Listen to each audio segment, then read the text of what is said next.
కులదేవతారాధన వదిలేసి వీళ్ళు ఎక్కడో పోయేసి ఫలాభిషేకాలు చేస్తుంటారు. ఫలానా గుళ్ళు మా అబ్బాయి పేరుతో అన్నదానం చేపించాము, అయినా ఫలితం రాలేదు. కులదేవతను ఆరాధిస్తే చాలు. కులదేవత ఎవరో తెలియదు అనే వాళ్ళు ఎక్కువ ఉన్నారు. ఇప్పుడు ఇంటి దేవుడినే మర్చిపోయినారు అన్నమాట, అసలు తెలీదు. తెలియనప్పుడు ఆ దేవత ఎందుకు వీళ్ళకి సహాయం చేయాలి? ఈ కులదేవతాచారము యుగ యుగాలుగా ఉంది. ఈ మధ్యకాలంలో అందరూ మర్చిపోయారు. కులదేవత అంటే మాకు వెంకటేశ్వర స్వామి అంటున్నారు, నరసింహస్వామి అంటున్నారు, వాళ్ళు యుగదేవతలు. కులదేవత అంటే ఈ కులానికి మాత్రమే. కులదేవతలకు ఆలయాలు ఉండవు.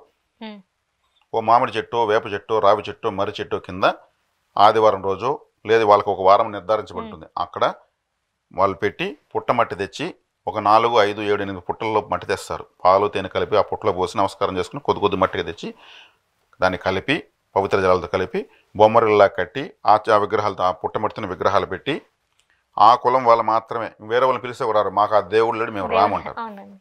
వీళ్ళు వెళ్ళి పిల్లలకు వెంట్రుకలు తీసి ఒక్కడికి జంతు బలి ఇచ్చేది కూడా ఆచారం కూడా ఉంది.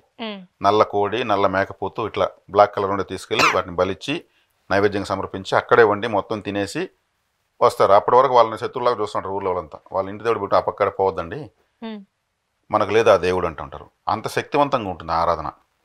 మిట్ట మధ్యాహ్నం మొత్తం భోంచేసి వస్తారు.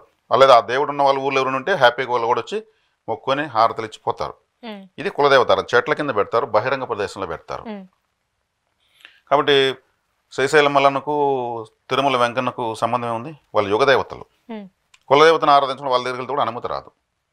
కాబట్టి కులదేవతను ఆరాధిస్తే అందుకే పిల్లలకి అక్కడ ఎందుకు తెస్తారు? వీళ్ళ సంతానం కదా, వాళ్ళ అనుగ్రహంతో కదా పిల్లలు పుట్టారు. 5వ స్థానం అంటే కులదేవత, 5వ స్థానం అంటే సంతానం కదా, 5వ స్థానం అంటే పూర్వపుణ్యస్థానం కదా.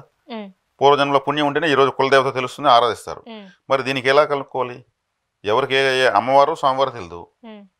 ఒకరికి వీరభద్రుడు ఉండొచ్చు కులదేవతగా, ఒకరికి అంకాల పరమేశ్వరుడు ఉండొచ్చు, ఒకరికి సత్యం ఉండొచ్చు, ఒకరికి ఎల్లమ్మ ఉండొచ్చు, తెలియదు ఇప్పుడు. కాబట్టి సెంగాలి అని ఒక కర్ర ఉంది, మా దగ్గరే ఉంది. సెంగాలి అంటే ఎరుపుగా ఉన్నటువంటి కాళికాదేవిని అర్థం. ఆ కర్ర 1 feet ఉంటుంది. ఆ కర్రనే కులదేవతగా భావించి పూజ రూమ్లో పెట్టి కర్పూర హారతిచ్చి చెరుకు, రసము, బెల్లం ముక్కు, తేను, అటుకులు, పాయసము, అరటిపండు, కొబ్బరికాయ నైవేద్యం ఇచ్చి నమస్కారం చేసుకుంటూ వస్తే కులదేవత అనుగ్రహం పెరుగుతుంది. అదొకటి పరిష్కారం మా దగ్గర ఉంది.